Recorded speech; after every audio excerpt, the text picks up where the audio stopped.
Coming up next, as temperatures drop, the cost to heat your home is going up, maybe more than you realize. Because our electric bill's been really high. Plus, as school shootings continue to pose a threat, teachers worry about staying safe. It feels like society is not doing something to solve this problem. And why are some local streetlights turning purple?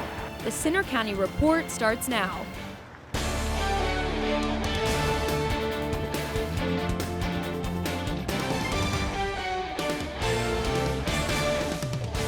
Good afternoon, I'm Anna Meyer. And I'm Ava Brent-Gord. Thanks for joining us for the Center County Report. Our top story, a new round in the fight over the proposed State College Area Connector project. With public meetings happening this week on the planned highway, Harris Township is taking a stand against the three options in the Route 322 area of Potter and Harris Townships. The Harris Board of Supervisors is speaking out against the three options and wants PennDOT to reconsider the design. In a statement, the township said residents will lose their homes and livelihoods, farms will be lost, the unique rural character of our area will be forever altered. Open house meetings will be held Wednesday and Thursday starting at 5 p.m. at Mount Nittany Middle School. The meetings include a presentation and a question and answer period. Today's other big story, a new lawsuit over Pennsylvania's election, with just 3 weeks to go before Election Day.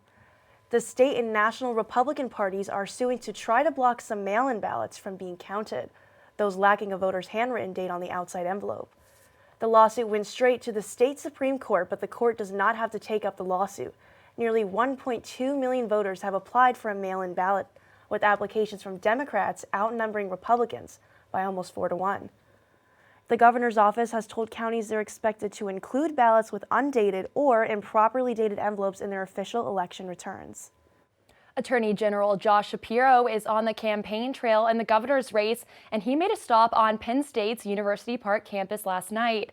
Penn State students for Shapiro held an event in the Thomas Building. Students were able to meet and greet the Democratic candidate after the event and took some selfies with him. Shapiro talked with us about the importance of voting in Center County. That's what's on the line right now, a choice between extremism and a choice between coming together to make sure we lift everybody up. And what happens here in State College is really going to matter. It's going to help determine the outcome of this election. And look, as Pennsylvania goes, so goes the nation, right? We're the swingiest of all swing states in the nation, and I think State College here in Center County is going to make a big difference. New polling numbers show Shapiro with a lead in the governor's race. The poll from the Trafalgar Group has the Democrat with about 53% support. Republican Doug Mastriano has 43.5%. The rest of those polled are either undecided or will support a third-party candidate. Next Monday is the final day to register to vote.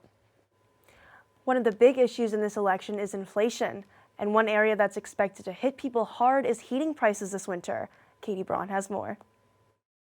Experts say heating costs are expected to jump over 17% compared to last winter.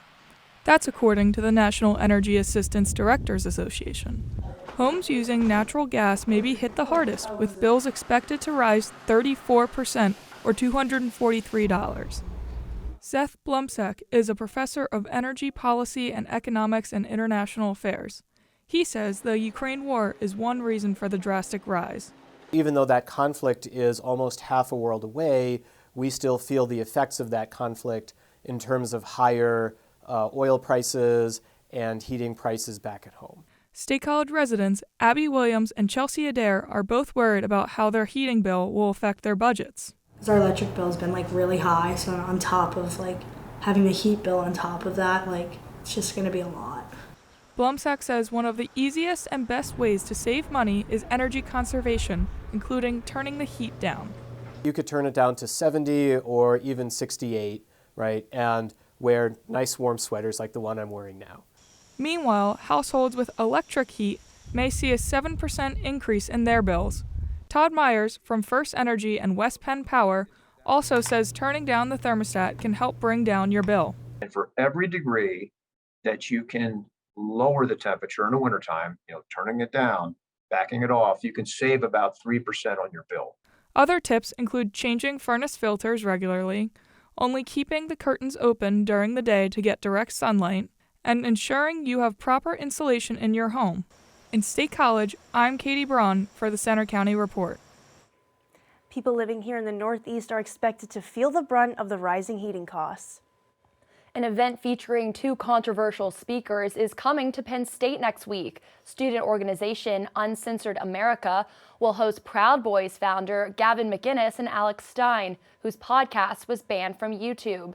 The university issued a statement condemning the visit and saying the presence of any speaker on our campus should not be taken as an endorsement by Penn State. The university says it can't and won't stop the event because of free speech protections. It's been 5 days since Parkland school shooter Nicholas Cruz was sentenced to life in prison for the crime that claimed 17 lives. But it again has teachers and families thinking about school safety in cities and towns nationwide, including here. 27. That's the number of U.S. school shootings so far this year. The deadly attack at Robb Elementary in Uvalde, Texas was among those making national headlines. It feels like society is not doing something to solve this problem for teachers. I think, is anybody going to a workplace and knowing, are you safe, are you not safe? Penn State professor Catherine Van Haren has been teaching for 10 years and says these kinds of crimes change the way she thinks every time she enters a classroom. I have something here that I could break this window if I need to get the kids out of the room. Schools now enforce active shooter drills to prepare students and teachers for the worst. Megan Starr, a student teacher in State College, says this harsh reality is one she never imagined growing up. Growing up, when I wanted to be a teacher, it's something I really didn't think of until 6th grade, whenever Sandy Hook happened.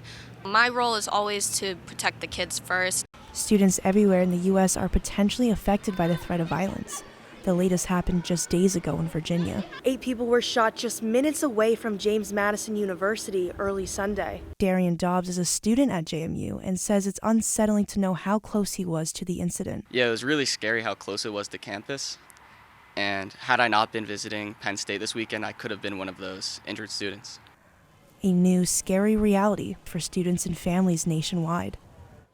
A 20-year-old man is accused in the JMU area shooting. He's from Harrisonburg, Virginia.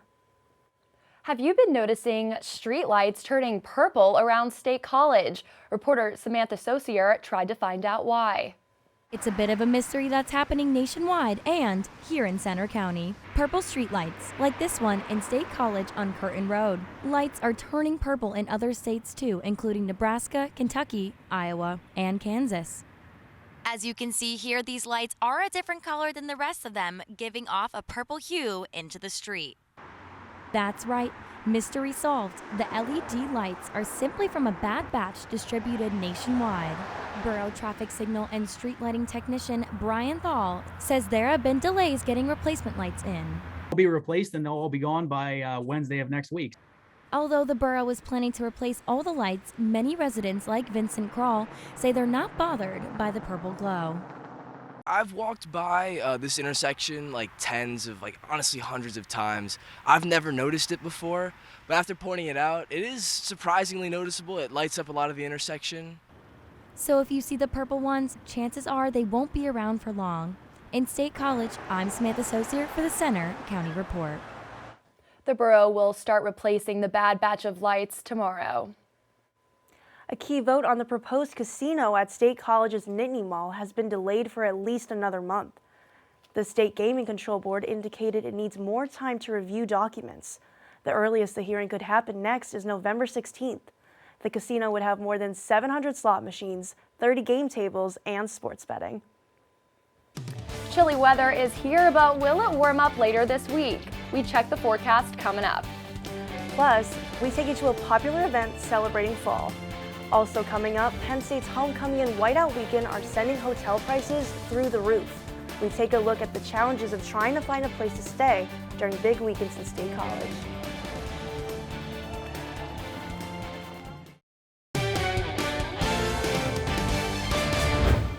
It's homecoming and whiteout week at Penn State. That means thousands of fans rolling into town, and many are struggling to find a place to stay. If they do, they're paying sky-high prices. Penn State's whiteout and homecoming are two of the biggest events of the year in State College. This time, they're happening in the same week. Just the vibes are awesome. As a senior, it'll be my last one, so I'm just super excited. Homecoming and whiteout, what could be better? For many, probably the price of a hotel room. The average price for a hotel room during whiteout weekend is about $600 plus per night. The demand is high. It gets pretty crazy. Like, people start booking a year in advance as well. And so we already got calls about next year's schedules. Almost all local hotels are fully booked out for this weekend. It's that way for other big Penn State weekends too. Even outside of football season, Elise Maselli says sky-high hotel prices are tough for her family during graduation week. My family looked for hotels for graduation back in May, but they were just ridiculously expensive, so we ended up having to book an Airbnb like an hour away. The average price of a hotel room during graduation is about $800 a night, and many of the rooms for next May are already sold out. Penn State's homecoming parade is set for 5 p.m. on Friday through downtown State College. Another fall tradition in State College brought the community together over the weekend. Matt Noah was there. On a crisp Saturday, the State College community came together on Allen Street for the 21st annual Downtown Fall Festival. People enjoyed events from pony rides to play structures and food stands to giveaways featuring unique characters. You guys want to get a pumpkin? And we're here at the Fall Festival, and there's so many people here, and there's so much stuff to do. There's pumpkins, and there's tractors, and there's food. I think it's important to be here because it's really fun to be able to meet all these new people. I already made so many friends. The Fall Festival is just a great opportunity for everyone to get together, whether that be students from on campus or people from in the community. The festivities were organized by the Downtown State College Improvement District. On a day filled with family fun, some volunteers used their stands for a more mission-based approach to the festival. And this day in particular, the Fall Festival, is a very family-friendly event, and it's more important than ever that from a young age, folks are learning that everybody is amazing. For those here for the first time, they found a special hidden celebration. Apparently this has been going on for 23 years or so, but this is our first time. We've got 3 kids, 1 on the way. We don't get to see our friends that much, but we're all here together. It's the first time we've seen each other in maybe a year. The Fall Festival brought a lot of good aromas too, with the smell of fresh food drifting through the air. In State College, I'm Matt Noah for the Center County Report. And the fall fun rolled on yesterday with the Allen Street Jam kicking off homecoming week. Students, alumni, and others came together downtown to celebrate Penn State's pride and tradition on Allen Street.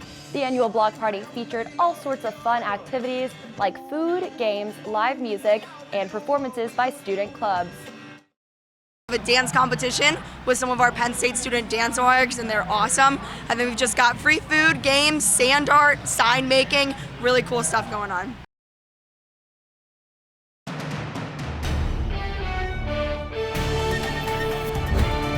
Good afternoon, and thank you for tuning in. I'm student meteorologist Joey Walker with your CCR afternoon forecast for today. And what a chilly day we have on the outlook for Pennsylvania. Right now in State College, 41 degrees, and it's not going to get much better. Also, very cloudy conditions, and we even have a wind chill present for today. Feels like 33 despite it being 41 degrees, and that's because of winds moving west at 14 miles per hour.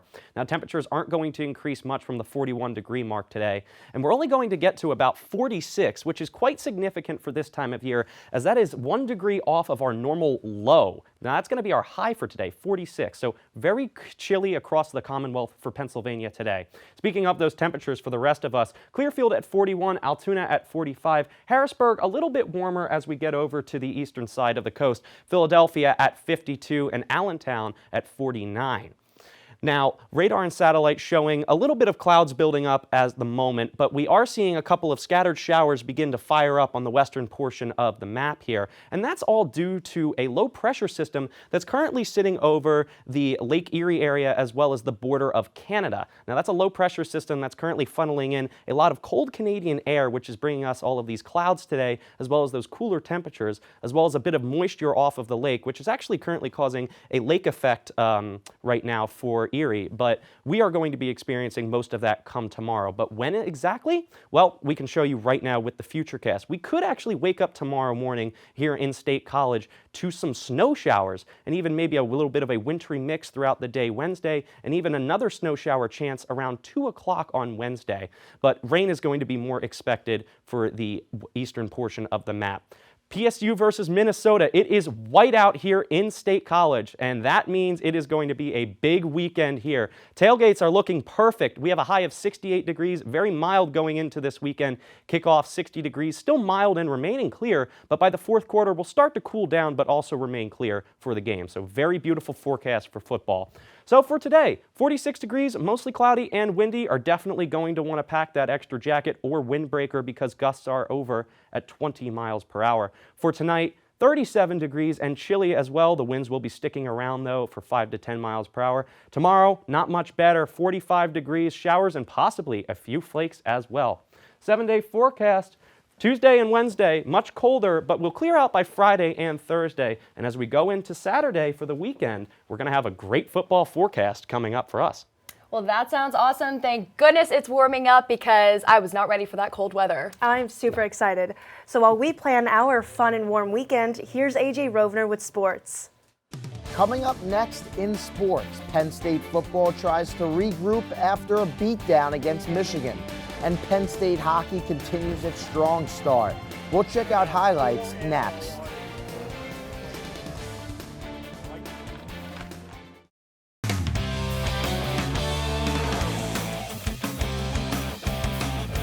I'm AJ Rovner with sports.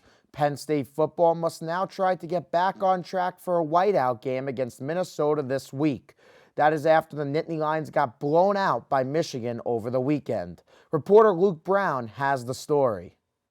Penn State suffered its first loss of the season at Michigan in what became an ugly 41-17 loss in the Big House. The offense struggled to get going all game with not much success on the ground other than quarterback Sean Clifford's 63-yard run that set up a Katron Allen touchdown. The Lions followed that series with a 47-yard pick six from Curtis Jacobs, but it was downhill from there. The Nittany Lions' key to this game on defense was stopping the run, and they didn't come close, with Michigan taking over in the third quarter. Wolverines running back Donovan Edwards ran for a 67-yard go-ahead touchdown, and on their next offensive play, teammate Blake Corum followed with a 61-yard dash to the end zone. The Lions are now 5-1 on the season and ranked 16th as they try to revive their season against Minnesota in the whiteout game this Saturday. In University Park, I'm Luke Brown for the Center County Report. Saturday's game against Minnesota kicks off at 7:30 p.m. and you can listen live on Penn State Com Radio. In high school football, State College is now 8-0 after beating Harrisburg over the weekend. And in our after-the-whistle game of the week, Penn's Valley beat Tyrone to get a homecoming victory. Both teams are now 6-2. Allie Wenskowski has that story.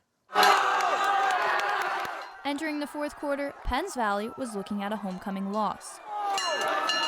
3 unanswered touchdowns later, with one coming with less than a minute in the game, the story is entirely different. It was 4th and 3. I needed 3 yards. That's all I wanted. And I caught the ball, and everything just opened up from there, and there was nothing but me in the end zone. And I made a move, and I was in. I knew Miles would be open. I hit him. We needed 3 yards, and he gave it to us and the touchdown. He gave us everything we needed. Quarterback Jackson Romick and wide receiver Miles Brook are optimistic about the future and what this game means for their team moving forward. This is obviously a huge confidence booster. I mean, everyone's going to be feeling great after this, obviously. And it'll help us in the Mountain League and district standings, and we just look to build on this. You can catch highlights from the area's top high school games every Friday night on After the Whistle. That's on our YouTube channel.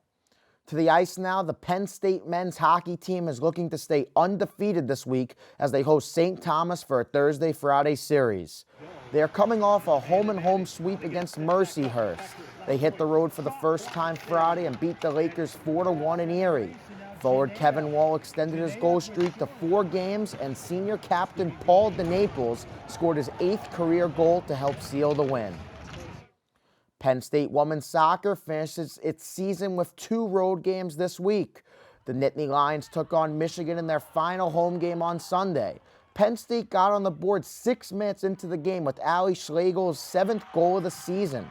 The Lions doubled their lead on Caitlin McBean's tally in the 42nd minute. Schlegel got on the score sheet again with her second goal of the game and collected her 100th career point as the Lions improved to 10-3-2 on the season. And in pro sports, the Philadelphia Phillies face San Diego tonight in Game 1 of the NLCS. The Phillies punched their ticket to the championship series after dominating the Braves over the weekend. They clinched the series with an 8-3 win in Game 4. The series even featured an inside-the-park home run from catcher JT Realmuto. The Phillies now try to make it to the World Series for the first time since 2009. That's all for sports. Now back to you at the anchor desk. Thanks, AJ. Coming up next, a run and walk to raise money for a good cause in Center County and to remember loved ones lost. We'll tell you all about it.